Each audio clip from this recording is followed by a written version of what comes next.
Эми ушул жасаган видео сабагыбызды YouTube каналга жүктөө үчүн ушул сабагыбызды телефонго көчүрүшүбүз керек.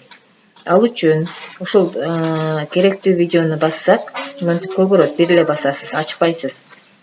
Андан кийин мыштын оң жагын басып, копировать дегенди тандайбыз.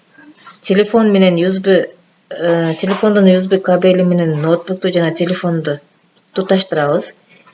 Телефондун защитный кодун алабыз, бетиндеги ачабыз.